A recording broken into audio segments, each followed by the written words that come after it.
तुम्हें इस पीड़ा से मुक्त करने। तभी मछुआरे ने कहा, हे प्रभु, मुझे क्या उपाय करना चाहिए जिससे मेरी बेटी इन पीड़ादायक कर्मों से मुक्ति मिल जाए और एक सक्षम जीवन जी सके।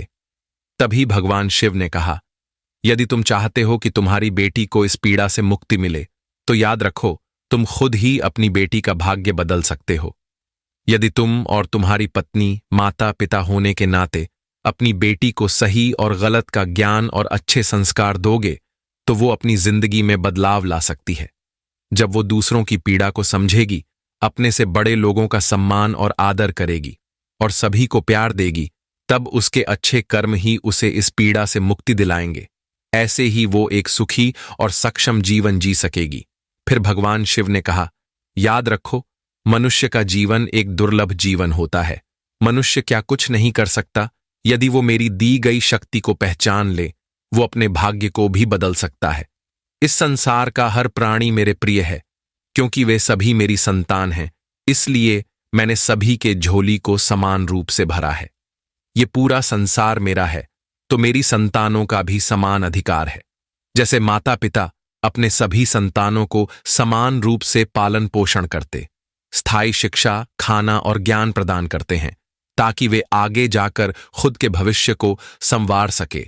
ये तो सब संतान पर निर्भर करता है कि वे धैर्य के साथ कितनी कोशिश करते हैं, किस रास्ते पर जाते हैं और आगे जाकर जो भी अच्छा या बुरा चुनते हैं, उसी हिसाब से उनका जीवन बनता है। ये सब सुनने के बाद मछुआरा ने कहा, हे प्रभु, आपकी कृपा से आज इस अज्ञानी को थोड़ा ज्ञान मिला है। हे प्रभु, मैं समझ गया हूं कि किस प्रकार मैं अपनी बेटी का जीवन संवार सकता हूं। इतना कहते ही मछुआरे की आंखें खुल जाती हैं। उसे एहसास होता है कि ये तो सपना था, पर वो सोचता है कि ये वास्तव में सही है कि कर्म ही मनुष्य का भाग्य लिखते हैं। वो समझ गया था कि भगवान ने उसकी पुकार सुनकर मदद का हाथ बढ़ाया है और रास्ता भी दिखा दिया है।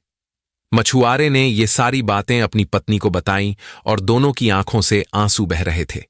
जैसे घने अंधेरों के बाद सवेरा आता है और सूरज नई उम्मीद के साथ उगता है, वैसे ही वे भी कुछ महसूस कर रहे थे। तभी मछुआरा अपनी पत्नी से कहता है, कर्म की शक्ति इतनी बड़ी होती है, आज पता चला। उसकी पत्नी कहती है, हाँ स्वामी, कर्म ही बड़ा है और कर्म ही सत्य है। अब हमारी बेटी भी अपने कर्मों से अपनी भाग्य लिखेगी। उसी दिन से मछुआरा और उसकी पत्नी एक नई उम्मीद के साथ अपनी बेटी का लालन पालन करने लगे।